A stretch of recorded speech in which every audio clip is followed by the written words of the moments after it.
Hey guys, siapa di sini yang lagi pusing mikirin renovasi rumah? Tahan dulu palunya karena gue akan berbagi trik dan tips bagaimana renovasi rumah yang sukses pastinya dan gak bakalan boncos. Oke, let's go.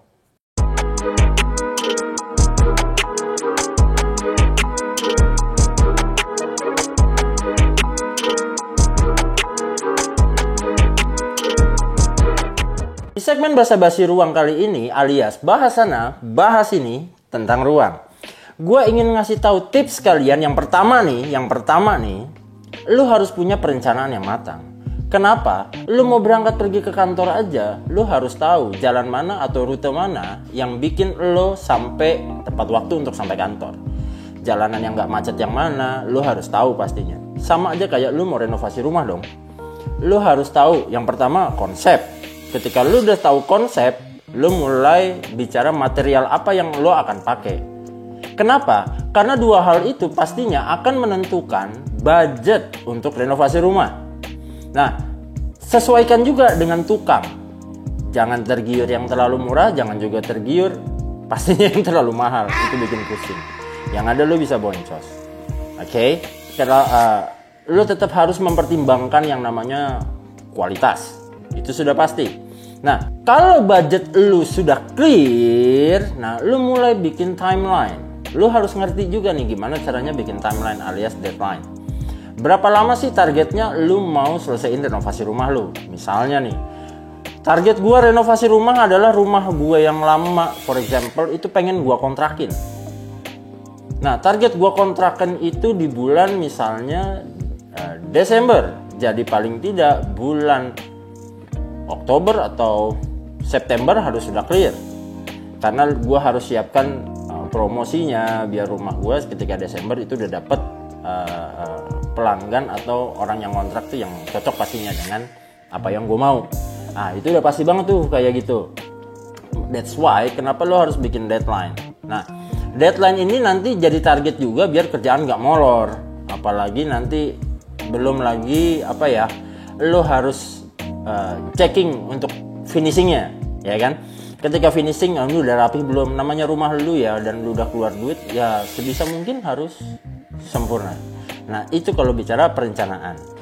Tadi gue sempat bilang soal material. Gue boleh kasih saran lah ya. Kalau pilih material tuh hati-hati, pastinya yang berkualitas.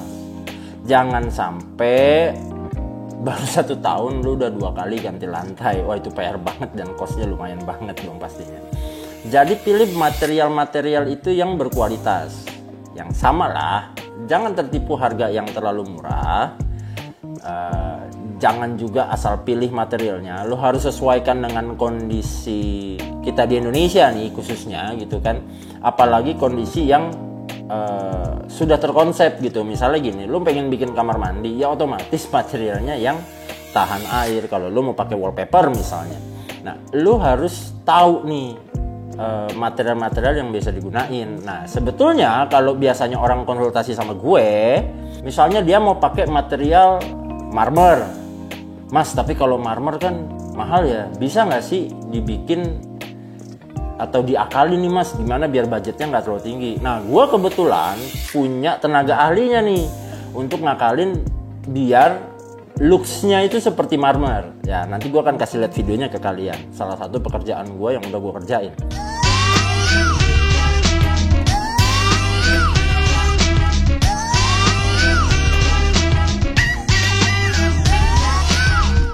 Itu salah satu contoh bagaimana lu memilih material.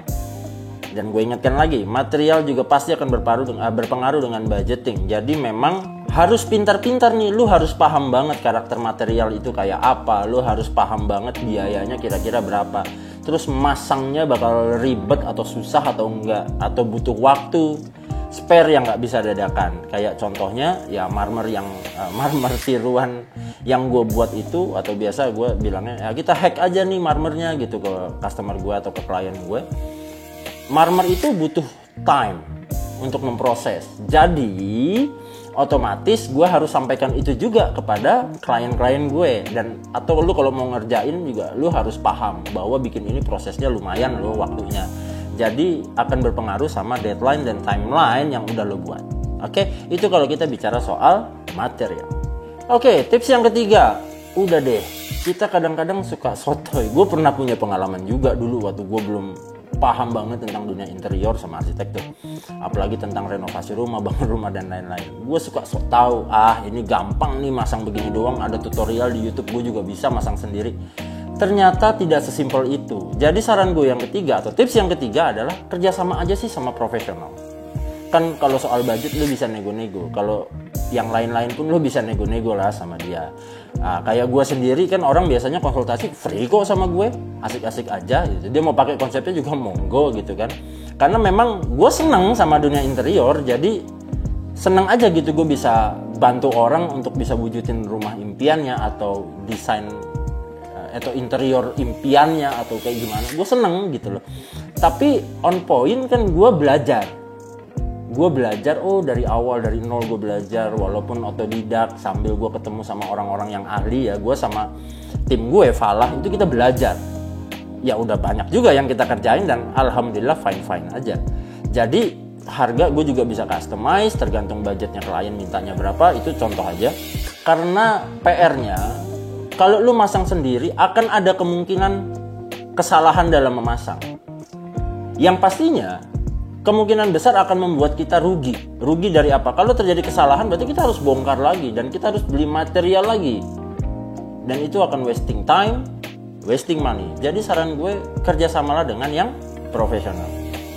Oke, tips yang keempat, evaluasi. Itu udah wajib banget lo lakuin. Lo cek lagi setiap detail, setiap konsep, setiap ukuran sama nggak dengan apa yang sudah dikonsep, apa yang sudah direncanakan. Jangan sampai meleset. Intinya gini, jangan ragu untuk komunikasi sama tukang kalau ada kesalahan. Ini rumah kalian, lu yang keluar budget. Jadi kalau ada yang nggak cocok ya komplain aja. Yang penting kan kita sama-sama berkomunikasi yang enak, caranya juga yang baik. Gua pikir itu adalah hal yang sering kali dilupakan. Jadi orang sudah terlalu cepat puas dengan hasil yang ada, padahal mungkin ada sedikit miss yang tidak terpredik gitu. Ada melesetnya, ya meleset sesenti 5 senti kan lumayan ya, pengaruh banget. Karena rumah gue aja yang ini ya, bokap dulu yang bangun itu selisihnya ada 1 meter loh, lumayan kan. Kalau itu jadi kamar, akhirnya bokap harus beli lagi ubin untuk mengcover yang 1 meter biar menutupi kesalahan, jadi nambah kos lagi. Nah itu adalah tips dari gue atau tips yang terakhir. Oke guys, thank you udah nonton video ini sampai habis. Dan buat kalian yang suka dengan video ini, jangan lupa dikasih like, share juga ke teman-teman, dan yang paling penting adalah subscribe. Ini terlihat sederhana, tapi menurut gue ini penting banget dan jangan sampai lo remehin. Nah kalau kalian pengen tahu dulu nih seputar gimana sih renovasi, kira-kira budgetnya berapa dan materialnya bisa kita hack nggak nih biar harganya juga lebih terjangkau di kantong kita, kalian bisa klik link yang udah gue taruh di deskripsi untuk kita bikin janji. Kita ketemu dan lu tenang aja, free, itu gratis ya. Karena ya satu ya, gue seneng memang untuk ketemu orang, gue seneng ngobrol tentang rumah, gue seneng untuk ngebantu orang bisa memiliki rumah impiannya ya, sesuai dengan apa yang dia bayangkan.